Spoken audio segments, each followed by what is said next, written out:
Hi guys, good morning. Isang katerbang kangkong na naman. Isang katerbang kangkong yung dinala sa akin. Kasi nag-request mga kasama namin sa church na gusto nila adobong kangkong na may tokwa. At ako na atasan na magluto. Pero itong kangkong ay galing doon sa ate ko. Dinala kanina. Galing ako ng tokwa. Yun lang. Gigisa ko lang tapos oyster sauce yan. Gusto daw nila yun. Kaya eto lulutuin ko. Ano to, ano naman ako ng himaya na namang ano to. Maghihimay tayo ngayon ng kangkong. Lilinisin ko muna. Agin muna kayo. Eto na, ilalagay ko lang napakaraming kangkong.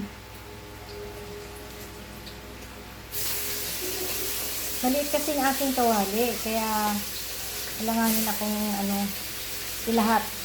Nagtira ako ng konti para konti lang naman para pag in case na gagamitin namin, ibawang kami magsisinigang, magagamit pa rin namin. Medyo pabababain lang natin ito. Tapos ay kapatong ko na lang itong iba. Tinitoyo.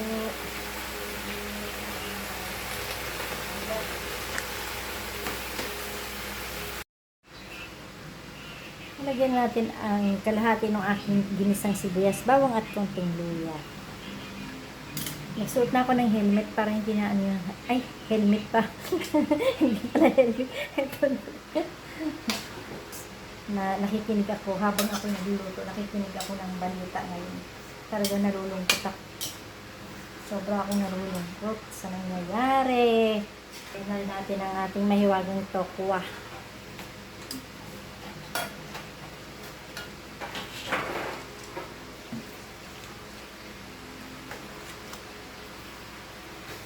Try ko lang muna ito kasi baka umalat kasi ito maalat din ito pag naparami.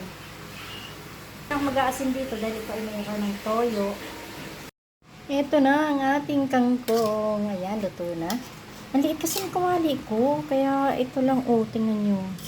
Ang dami yung kangkong na yan pero nung naluto ay kumunti. Parang kasi yung iniwan kong kangkong parang gusto ko ulit hiwain at siguro ihahabol ko dito. Ibubukod ko lang ng luto at yan, ito ay malambot na.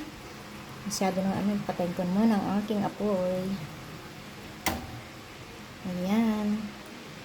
Ito na guys, ang ating kangkong. Pasensya na kayo kung hindi masarap yung pagkakaluto. Kasi yung paminta na binili ko, 2 balot kasi nabusan na kami ng paminta dito.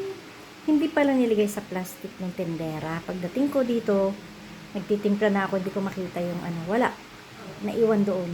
Pero bayad na yon. Tinamad na ako lumabas, kakapagod, mainit